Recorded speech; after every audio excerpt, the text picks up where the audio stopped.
시청자 여러분 안녕하십니까? 뉴스데스크 제주입니다. 이번 신정 연휴에 15만 명이 넘는 국내외 관광객이 제주를 찾았는데요. 하지만 관광객 증가의 파급 효과가 일부 업종에 쏠리고 도민 체감도가 떨어지면서 새로운 양극화를 낳고 있습니다. 박주연 기자가 보도합니다. 빼어난 자연경관을 자랑하는 세계자연유산 성산 일출봉. 해돋이 명소인 이곳은 연말연시에 해맞이 관광객들로 발 디딜 틈이 없을 정도입니다. 새해 맞아서 저희 친한 회사 형이랑 왔는데 날씨도 너무 좋고 진짜 오는 곳마다 너무 좋은 기운 받아서 새해 잘 보낼 수 있을 것 같아요. 30년 만에 친구들을 만났어요. 근데 모처럼 부부동반으로 왔는데 너무 뜻깊고 너무 행복해요. 이번 신년 연휴 동안 제주를 찾은 관광객은 15만 3천여 명으로 지난해 같은 기간보다 20% 증가했습니다. 지난해 제주를 찾은 관광객은 1,363만 명.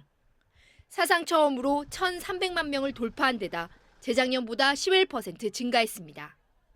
면세점과 대형마트 등 일부 업계는 호황을 누렸지만 도민들이 느끼는 체감도는 다릅니다. 인터넷 올려놓고 한 데는 많이 있어. 좀 있어. 낫지 안 말이야. 돈 넣고 돈 묶이니까. 근데 우리 같은 경우는 그렇게 못해. 광고비가 따로 120만 원 주랍니다. 제주도는 올해부터 관광객 유치 목표를 정하지 않는 대신 관광객 체류 횟수와 1인당 평균 지출 비용 등을 중점 관리하기로 했습니다. 또 관광산업의 경제적 파급 효과도 분석해 양적 성장에만 치중됐던 관광 체질을 개선하겠다는 겁니다. 관광객 증가에 따른 업계의 부익부 빈익빈 현상을 줄이고 도민 사회의 체감도를 높이는 것은 지속 가능한 제주 관광을 위한 지름길입니다. MBC 뉴스 박주연입니다. 오늘 오전 6시 55분 제주를 출발해 김포로 가려던 아시아나 항공기가 4시간 이상 지연된 오전 11시 15분에 출발해 승객들이 큰 불편을 겪었습니다. 아시아나 항공은 김포공항의 짙은 안개로 저시정 특보가 내려진 데다 해당 여객기 기장의 비행 경력이 짧아 숙련도가 높은 기장으로 대체 투입하면서 지연 시간이 길어졌다고 설명했습니다. 한편 제주공항에서는 오늘 김포공항의 안개 날씨 연결별 문제로 항공기 100여 편이 지연 운항됐습니다. 지난해 집값이 가장 많이 오른 지역은 제주도인 것으로 나타났습니다. 한국감정원에 따르면 지난해 제주 지역 주택과 아파트 매매 가격은 각각 8.08%와 13.77% 올라 수도권을 제외한 전국 광역시도 가운데 가장 높았습니다. 또 전체 주택 전세금 상승률은 5.32%로 3위를 기록했지만 아파트 전세금 상승률은 10.17%로 서울 다음으로 높았습니다. 한국감정원은 제2공항 건설 발표와 이주 수요 증가로 제주의 집값이 가장 많이 오른 것으로 분석했습니다. 최근 가축 분뇨와 음식물 쓰레기로 바이오가스를 만드는 기술이 개발돼 신재생 에너지로 각광을 받았는데요. 국제유가가 폭락하면서 이런 신재생 에너지 업체도 어려움을 겪고 있다고 합니다. 홍수연 기자입니다. 음식물 쓰레기에서 걸러낸 오수와 가축 분뇨를 가득 실은 차량이 처리 업체로 들어옵니다. 찌꺼기를 걸러낸 액체는 대형 탱크 속에서 미생물로 발효되며 바이오 메탄 가스를 발생시킵니다. 생산된 가스는 발전기를 통해 전기와 열로 재탄생합니다. 하루 100톤의 가축 분뇨와 오수가 천여 가구가 하루 동안 쓸 수 있는 12,000kW의 전력과 열 에너지로 바뀌는 겁니다. 40%는 전기로 되고 60%는 관리돈 난방이나 온수로 사용하고 있습니다. 현재 그 관리돈 난방과 온수를 사용하고도 지금 잔여 연령은 약 40만 kcal 정도 남고 있습니다. 하지만 떨어진 기름값은 이들 업체에도 예상치 못한 악재가 되고 있습니다. 유가 하락으로 전력 단가도 1kW에 90원대로 작년보다 60%나 떨어지면서 수익이 크게 줄었기 때문입니다. 특히 제주 지역은 음식물 쓰레기에서 오수를 걸러내는 비용을 지자체가 지원하지 않아서 업체의 부담이 큽니다.